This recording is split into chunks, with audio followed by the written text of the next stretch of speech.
What does it mean when someone treats their birthday like any other day? No excitement, no countdown, no need for attention. So is that emotional maturity or something deeper? And what if the way someone feels about their birthday quietly reveals how they relate to validation, pressure, emotion, and even self-worth? Psychology suggests that people who treat birthdays normally are not always cold or ungrateful. Often, their emotional system just works differently from what people expect. The first pattern is low dependence on external validation. For many people, birthdays feel special because they bring recognition, attention, and public reminders that they matter. But some people do not depend much on outside recognition to feel important.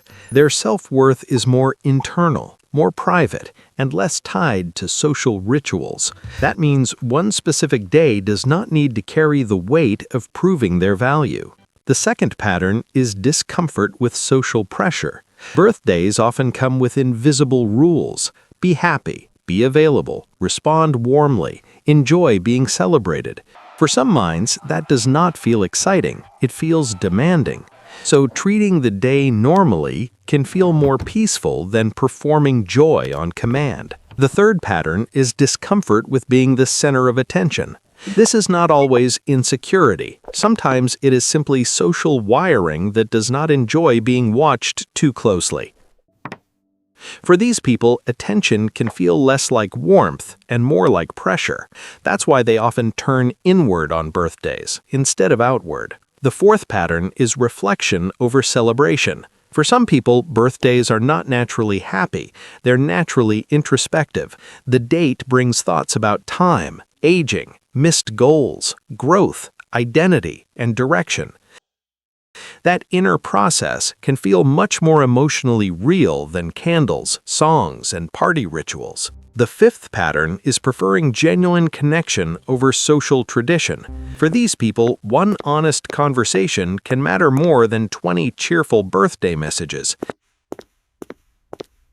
They don't always reject connection, they reject performative connection. That's why a simple message from the right person can mean more than a full celebration from everyone else. Their brain is not searching for ritual, it's searching for what feels emotionally real. And when that realness exists, the day can still matter deeply, just not in the usual way. The sixth pattern is emotional regulation. Some people do not avoid birthdays because they disliked joy. They avoid them because they dislike emotional spikes. Even positive intensity can feel destabilizing to a nervous system that prefers calm, rhythm, and balance. To that kind of mind, a simple, peaceful day feels better regulated than a high-energy celebration. So what looks like indifference may actually be emotional efficiency.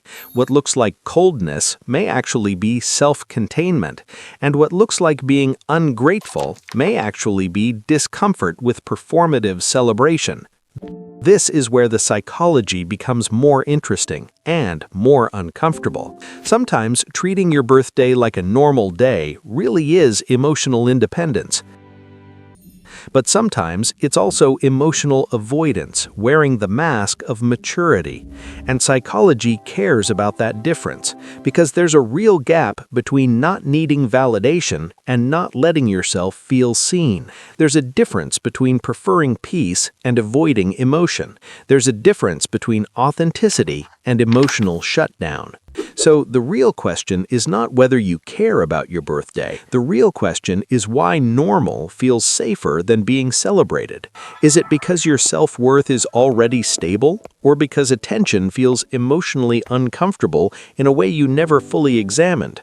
Is simplicity your truth, or is simplicity sometimes a defense? And here's the twist that makes this topic controversial. Some people who say birthdays mean nothing are deeply grounded, and some are using calmness to avoid feeling something they don't want to touch. From the outside, both can look exactly the same. That's why the behavior is so psychologically revealing. It forces a deeper question than most people ever ask. Not, do you celebrate, But what does celebration mean to your nervous system, your identity, and your emotional history? Because once you understand that, the phrase, "it's just another day," stops sounding simple. It starts sounding like a message about validation, safety, authenticity, and emotional boundaries. And maybe the healthiest version isn't forcing celebration or rejecting it completely. Maybe it's learning to choose meaning without performance, learning to receive attention without becoming trapped by it, and learning that emotional independence is strongest when it doesn't need to pretend it feels nothing. That difference may be small from the outside, but psychologically, it changes everything. So if birthdays feel ordinary to you, maybe that says something beautiful about your self-sufficiency. Or maybe it says something unresolved about what celebration and being seen have come to mean in your mind. And that's the uncomfortable part.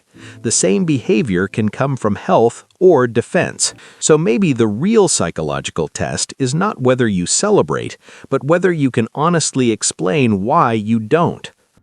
That answer says more about your inner world than the candles ever could. And that's why this simple habit reveals much more than people think. It's not just about birthdays. It's about how a person handles attention, pressure, emotion, and meaning. And once you understand that, ordinary behavior starts revealing extraordinary psychology. If this topic felt surprisingly personal, it's because the smallest habits often hide the deepest emotional patterns.